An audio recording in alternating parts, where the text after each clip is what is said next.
Faço desembarcar em Guarulhos já para o departamento médico. Ficar em quarentena.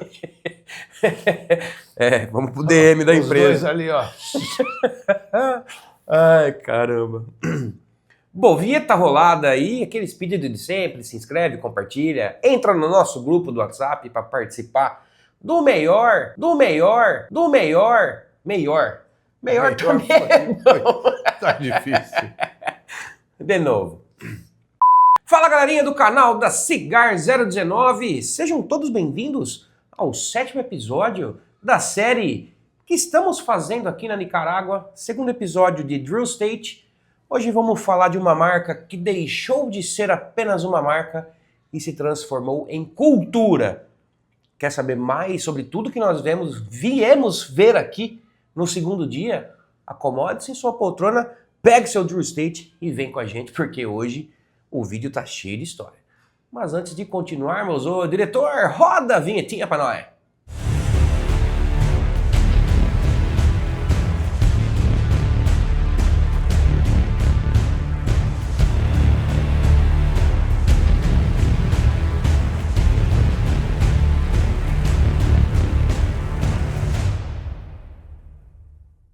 Bom, vinheta rolada e aquelas coisas de sempre. Se inscreve. É claro, não tem que ficar pedindo isso toda vez. Se inscreve, curta, compartilha e venha participar do melhor e maior grupo de WhatsApp do Brasil sobre charutos, o mais animado, com certeza, discussões diárias. Tem que participar, que eu tenho certeza que vocês vão se divertir a valer com nós outros, né? Com nós outros. Eu tô vendo que o senhor tá com Um tabaquinho. um cabo de vassoura na mão. E nós vamos falar o porquê que eu também estou aqui com o meu, que já tá uma experiênciazinha que tivemos aqui. E quem vem pra cá tem essa experiência, porém hoje tivemos a oportunidade de fazer algo mais focado. Mas isso vamos falar no final do vídeo. Arthur, claro que nós vamos falar um pouquinho dos processos que a Drew Estate tem aqui. Que são muito interessantes, é uma fábrica que tem uma energia muito presente, a gente vê a juventude que a marca criou, essa conexão, principalmente com o jovem nos Estados Unidos, vamos falar um pouquinho de tudo isso. Só que além de toda essa parte, eu quero começar com as palavras que nós escutamos praticamente aqui no final do dia, que é a Drew Estate não é só uma marca, a Drew Estate hoje é uma cultura. Sim. E os exemplos que o Henry, que nos recebe aqui, são fantásticos, né? E eu queria falar um pouquinho de tudo isso que a gente ouviu aqui no final de tarde, para iniciar esse vídeo aqui, Arthur. Hoje, acho que para nós, né? Para mim mais, é a minha segunda vez aqui na Drew Estate. Você já tem umas passagens aqui, mas hoje para nós ficou, pelo menos para mim, ficou muito claro o que faz e fez a Drew Estate crescer tão rápido. Sim. A gente está falando de uma empresa aí de 30 anos, quase 30 anos. Sim. Crescer tão rapidamente, não necessariamente pela quantidade de charuto que ela produz, mas para mim, hoje ficou claro, é pela capacidade, pela cultura que ela tem e pela agilidade que ela tem de se conectar com as necessidades que o mercado tem. Entender o que o consumidor está buscando e reagir e entregar alguma coisa muito boa num tempo certo. Sim, exatamente. E até dando o mesmo exemplo que nos foi dado, enquanto todo mundo queria se parecer com os cubanos, estava pretendendo parecer algo mais tradicional, a Drew Estate pega um caminho completamente avesso. Sim. Eles iniciam com uma marca bem mais tradicional, mas eles percebem que, aqui temos uma oportunidade de fazer coisas completamente diferentes, né? Sim, a velha Havana que começou, depois, na sequência, vendo que não era esse o caminho, surgiu a grande linha que é a Acid, que se conectou com o público jovem. É um charuto premium, porém com uma técnica de adição de sabor que, segundo ouvimos aqui, só 4 pessoas... 4 pessoas sabem, e se a quinta ficar sabendo, cortado ali a cabeça. É mais ou menos como o segredo da Coca-Cola. Sim, e hoje a linha Acid responde por uma percentual de vendas da Drew Estate muito alto, então é só um exemplo de como é essa capacidade de pensar fora do meio tradicional, das empresas mais tradicionais, mérito do Jonathan Drew de enxergar isso. Exatamente. E trazendo um pouco também para a questão da parte de organização aqui da empresa, de processos, a gente percebe que eles cresceram muito rápido. Isso aqui fica muito nítido para a gente, porque justamente esse crescimento faz com que todos os espaços da fábrica estão tomados por alguma coisa, seja por tabaco, seja por caixa para envio, seja por manufatura, seja por empaque. Não há um espaço sequer, a não ser que a gente está aqui agora super confortáveis e que tem espaço na fábrica.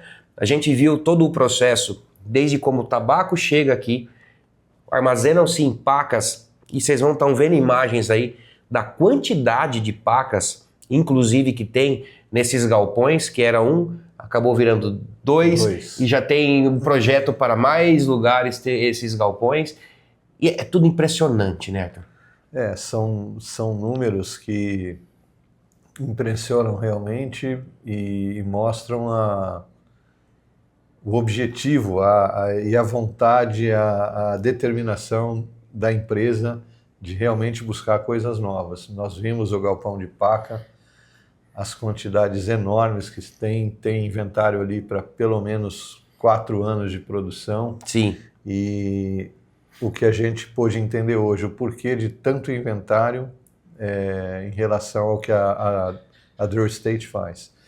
Então, primeiro, poder criar ligas novas com uma rapidez que dificilmente alguém vai conseguir e poder manter isso no tempo que eles acharem que é viável dentro do mercado. E a variedade de tabacos que a gente viu aqui, se você falar de países, pelo menos 12 países, se você contar disso aí as variações de tabaco de cada país, você está falando em mais de 50 opções de tabaco disponíveis para se criar ligas. Então é uma coisa que eu não tinha visto ainda. Sim, inclusive eu tenho certeza que você aí vai se perguntar, mas tem tabaco do Brasil aí? Dá só uma olhada. Aí galera, ó, para vocês que acompanham aí, esse aqui tabaco da Fumex. E a Fumex é onde? É do Brasil! Então aqui nós temos tabaco Mata Fina para capote, Drew Estate Tobacco Company. Então aqui, ó, algumas pacas de Mata Fina, ali à frente ali também tem mais alguns. Então tá aqui, ó, é do Brasil, Fumex do Brasil. Bom, então até tabaco brasileiro, que eles usam muito tabaco brasileiro nos blends aqui, né, Mata Fina, vimos hoje as pacas ali no galpão, as imagens que vocês viram aí. Então são tabacos, alguns mais clássicos, por assim dizer. Sim. E outro objetivo de se encontrar tabacos mais raros, mais exclusivos, justamente para transformar isso num blend exclusivo que você... Sim. Vários blends exclusivos que você tem na Drew, normalmente usando uma quantidade maior de tipos de tabaco nas ligas do que as outras empresas utilizam. Isso é um dos diferenciais de quem vem a conhecer a Drew Estate ou quer descobrir o que é a Drew Estate. Exato, e a ideia aqui não é produção de tabaco, a ideia aqui é pegar o que tem de melhor de tabaco e aplicar isso no charuto para assim criar conexões com o seu público-alvo.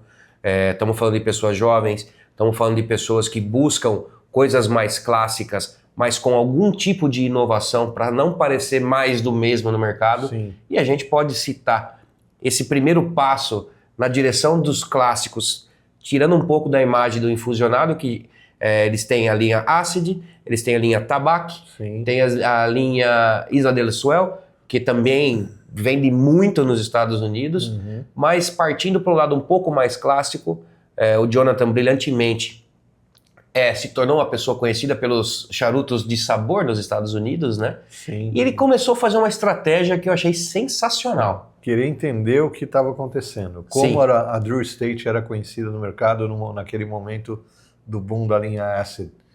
E aí ele entendeu que era a Drew estava sendo percebida pelo mercado como uma empresa que produz charutos aromatizados, infusionados. Os loucos, como eles mesmos dizem, né?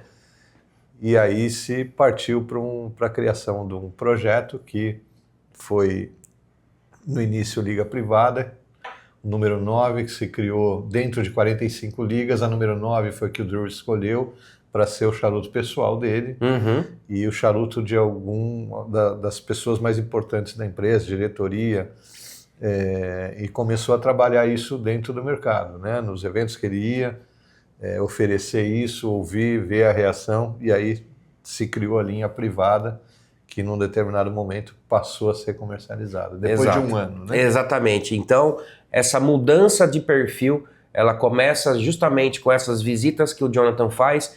As pessoas falam, como tá lo louco de los puros aromáticos de sabor e todo? E ele, você quer um puro clássico? Tô aqui. Toma um charuto clássico para você experimentar, depois você me fala.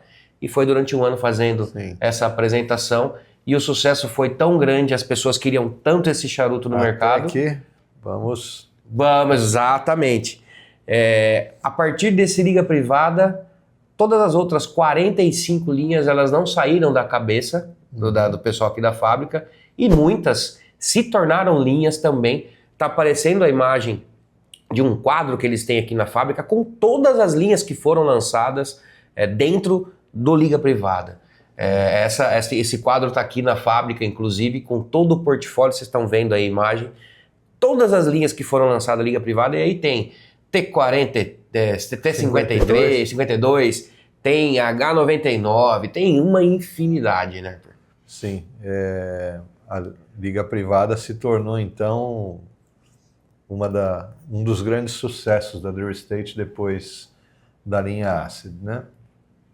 E na sequência a gente tem o Undercrown. Inclusive a linha Undercrown é uma linha que eu gosto muito, e ela vem com uma proposta justamente sobre uma questão com o Liga Privada, né, Arthur? Sim, que os ligas normalmente você tem blends mais encorpados, de maior fortaleza. Então a ideia do Undercrown era trabalhar um patamar de fortaleza um pouco abaixo também aproveitando o início da Drew com o tabaco mexicano, né? Então se criou alternativas com Undercrown de opções de blends mais leves do que a linha privada. Sim, e até aproveitando que você citou a questão de capa, diferença de capa, enfim, aqui na Drew Estate os processos eles são muito similares a outras empresas. Então, por exemplo, se a pessoa está ali fazendo o seu blend, acaba-se o tabaco, eles têm todo um lugar onde você pega o tabaco, leva a sua ficha, cada um tem a sua ficha, pega o tabaco. Nós tivemos ali na salinha onde tem todas as capas que são distribuídas para as pessoas. As capas são distribuídas por unidade, e o que é miolo normalmente é por peso. Por peso, né? Capa e capote por unidades ali. Nós entendemos um pouquinho melhor em detalhe esse processo, né, de como é feita a solicitação e da importância das pessoas que estão ali com os diferentes tipos de tabaco, a responsabilidade de entregar o tabaco correto para o roleiro e o bancheiro, e também a seleção de tabaco de miolo que é feita por peso. Né? Sim, e próximo ali, e é tudo um caminho que é percorrido aqui. A gente viu a chegada do tabaco, as pacas, das pacas vai para a fábrica, onde são feitas as seleções, principalmente de capote, capa, miolo, enfim. Nós tivemos ali numa parte que fazem a seleção por tamanho, cor das capas que vão. Está do lado da sala que é distribuída essas capas, tudo que é para otimizar os espaços aqui também, né? Sim, e vimos também com bastante detalhe, né? Primeiro, nessa unidade que a gente está gravando hoje, que a gente viu a produção, são feitas um pouco mais de 150 mil unidades por dia. Né? Sim. E nós vimos o processo de controle de qualidade. Nem todos passam pelo Drawmaster, o Drawmaster é por amostragem, mas vimos esse controle de qualidade, temos algumas imagens aí também. Todos os charutos passam por esse controle de qualidade. Quer dizer, uma avaliação da textura, do quanto firme ou solto ele está, a régua de cepo que você passa para ver o ring gauge dele se está correto, e também a pesagem de cada charuto. Sim. É impressionante você imaginar isso daí. Essa conferência é absurda.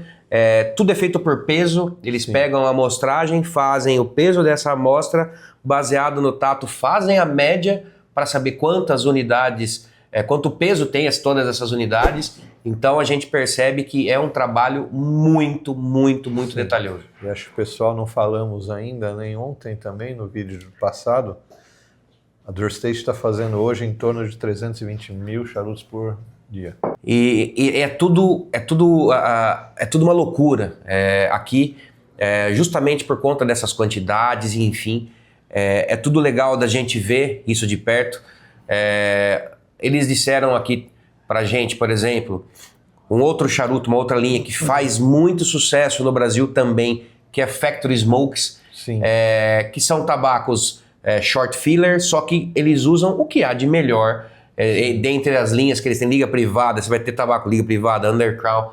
Todos esses tabacos são reaproveitados de uma forma com um charuto bem legal, né? Eles são desmanchados, picados, inclusive os rechaçados que não tem condição de ser aproveitado de alguma outra maneira, ele entra nessa mescla que é picada e é usada no recheio, no enchimento dessa linha. E é importante falar, quando falamos em fumo picado, não são tabacos pequenos, você vai ter tabacos de vários tamanhos. Você vai ter desde metade de folha, que são desses charutos que não passam nesse controle de qualidade, até pedaços menores. Então essa construção, ela é uma construção de uma forma homogênea para que a pessoa consiga, no mínimo, fumar esse charuto. Não é um short feeder, por assim dizer. Exato. É o que a gente chama mais no Brasil de um medium feeder. Você tem um enchimento com tabacos de vários tamanhos, né? E de extrema qualidade. De extrema qualidade. Você está falando de um tabaco premium que está sendo colocado ali, aproveitado de uma maneira inteligente, de uma linha que é um tremendo sucesso também. Exatamente. E o que me impressiona muito, em termos de quantidade aqui na Drill State, a gente pôde ir no Aging Room, que se eu me recordo, em fevereiro, estamos aqui em maio, estamos falando de 3 meses, um pouquinho mais de 3 meses. Vamos dizer que são 3 meses, de fevereiro a maio. A quantidade que tinha naquele momento era de aproximadamente 7 milhões de unidades guardado ali. Hoje nós chegamos à sala, os corredores que existiam em fevereiro já não existem mais. Então hoje a conta se aproxima de 8 milhões de unidades. É um absurdo. Impressiona de uma maneira muito impactante, não tem como não esquecer. Né? Exato. O aroma que você sente ali, a quantidade assim é incrível, né, Arthur? Ali foi uma outra experiência de gigantismo que a Drill tem, né? E esse pensamento de você ter realmente uma quantidade tanto de inventário como de charuto pronto para atender o mercado sem nenhum tipo de problema. Exato. E até para a gente citar, em fevereiro também a gente viu aqui a produção dos Factory Smokes, inclusive tem até um short aqui no nosso canal mostrando um pouco dessa produção. Essa produção já não está mais aqui, ela está em um outro lugar para que seja focado apenas na produção do Factory Smoke. Então, eles estão começando a se espalhar de novo, porque a Drill começa pequena, vai se expandindo, aluga-se vários lugares e se constrói a fábrica. Nós vemos hoje a preocupação da empresa de buscar terrenos aqui ligados aqui às áreas que já são delas para melhorar a logística dessa armazenagem das pacas, do processo também. Tem algumas coisas que acabaram já tão espalhadas de tanta falta de espaço, né? De trazer um processo de um lugar para o outro. Exato. Então eles começam assim, se espalham, criam uma fábrica gigantesca, começa a precisar, faz uma outra, abre uma outra seção desse lado, ao lado dessa outra que havia construído, e hoje já não tem mais espaço, eles estão começando a se espalhar novamente. Né? E a dimensão do gigantismo é em torno de 85 milhões de charutos ano. É muita coisa. Sem contar a linha machine made, que é de cigarrilhas, outras. Exato, que também tem muita coisa. Então, 85 milhões de unidades de charutos feitos à mão. É muita coisa, muita coisa. E muita coisa também para a gente encerrar a nossa visita aqui. Vocês viram muitas imagens aí do que acontece aqui na Drill State, mas hoje nós tivemos a oportunidade de fazer algo que é feito durante o Cigar Tour, do Nicaragua Cigar Tour, só que com muito mais detalhamento, Sim. que é uma mesa recheada de tabacos, e aqui estão as amostras. Obviamente que a queima não está uniforme, os sabores ainda não estão da forma que a gente gostaria e espera que isso vá se tornar, porque isso aqui foi feito agora. Mas, cara, é uma experiência incrível, né, Arthur? Porque Sim. a quantidade de tabaco e variedade que a gente tem aqui é incrível. Sim. Quem puder vir para cá vai entender isso melhor. Uma das melhores blending sessions que eu já participei, tanto pelo conteúdo técnico que é colocado à nossa disposição para entender o perfil de cada tabaco, e por todo o apoio do Henry, do Francisco hoje com a gente. Sim. Aqui. Foi uma Chicão da massa. Especial. Cara, eu acho assim, é fato que existe uma conexão muito forte do perfil, por exemplo, do nosso canal em relação ao público brasileiro, com a ideia de cultura que a Drew Estate faz das suas linhas, né? Nosso canal começa com uma ideia de ser algo mais acessível, algo mais simples, para que as pessoas conheçam o charuto, como funciona, como faz. E a Drew Estate também pensa dessa mesma forma, meio que simplificando tudo isso, né, Arthur? Sim, eu acho que eles são muito objetivos e muito rápidos em entender o que as pessoas querem, e isso é a essência de qualquer negócio, né? Você entender o que o seu consumidor quer, de que maneira ele quer isso e chegar nele da maneira correta. Exato, porque sem esse tipo de pensamento não existe a conexão com as pessoas. Sim. E a gente percebe que com essa questão cultural da Drew Estate existe uma conexão muito forte do público com a marca.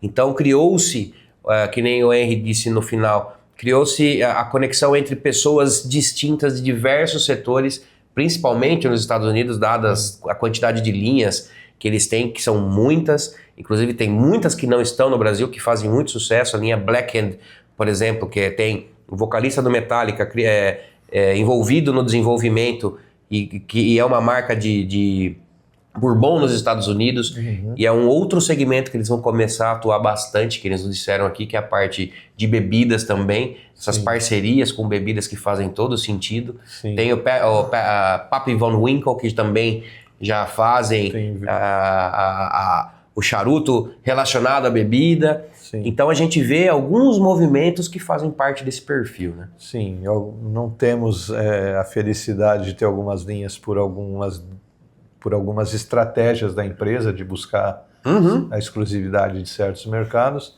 e também pela nossa regulação de Anvisa. Sim. No caso dos aromatizados, que impede a gente de poder ter esse produto lá à disposição. Exato. Mas para que o pessoal entenda o tamanho e essa cultura que a gente está procurando trazer da Drew Estate dentro do cenário de charutos premium. Exatamente. Então fica aí para você o convite a conhecer essas linhas.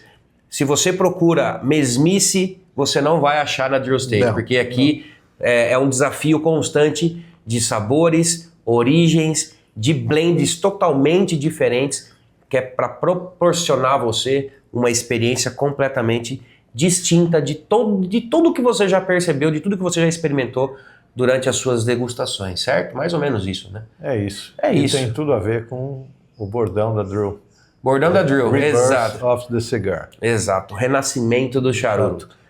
Eu acho que é isso que resume bem a Drew Estate e toda essa cultura que eles criaram através de 30 anos. É uma empresa muito jovem e faz desse termo jovem suas conexões com pessoas jovens e pessoas que pensam um pouco diferente. Isso faz total sentido para a marca, para as conexões que eles fazem e para o futuro também, que eu acredito que está mais ou menos aí, né? É isso. Então, uma baita experiência. Eu acho que o resumo é mais ou menos esse. A Drew Estate é uma máquina de fazer charuto. Fazem muita coisa, tem muito material, muita obra-prima para poder continuar desenvolvendo e fazendo cada vez mais coisas diferentes. E fica aqui o nosso convite para que você experimente as linhas que já estão disponíveis no Brasil. Em breve tem algumas novidades. Então continuem ligados aqui no canal da Cigar 019, porque vocês vão ter muitas novidades. E a partir de amanhã, uma nova fábrica, mais 3 dias aí de estudo. Vamos falar um pouquinho sobre isso no próximo episódio. E só acompanha se você se inscrever aí, ativar a notificação, aquela coisa toda. Então, vamos encerrando aqui o nosso 7º episódio. Sim, lembrando que a gente tem um reality Cigar Tour que, para quem não veio ainda, pode estar aqui com a gente ano que vem. 2 opções, Nicarágua Cigar Tour, Dominicana Cigar Tour. Em breve mais informações aí para vocês também se programarem e participar. Estaremos aqui novamente, né? Ano que vem. Com certeza. Vamos fazer esse esforço aí. Então, galera, resumão de Drew Estate para vocês aqui, 2 dias espetaculares, muita experiência legal. E continue acompanhando aqui com nós outros essa série super especial sobre Nicarágua e essas marcas que estamos conhecendo aqui, certo? Vamos terminar a nossa degustação aqui. Você vai demorar umas 5h30, eu mais umas 2 para a gente poder finalizar aqui, jantar, que vocês viram passando comida aqui já. Então daqui a pouquinho nós vamos jantar aqui também e é sempre sensacional, certo? Tenho hambre. Tenho hambre. Vamos acenar agora. Senhoras e senhores, muito obrigado por nos acompanhar até aqui. Nos vemos nos próximos episódios e é claro, ó, um beijo deste gordo que vos fala aí. Desse magro que também. Sensacional. Nos vemos no próximo vídeo. Até logo. Tchau.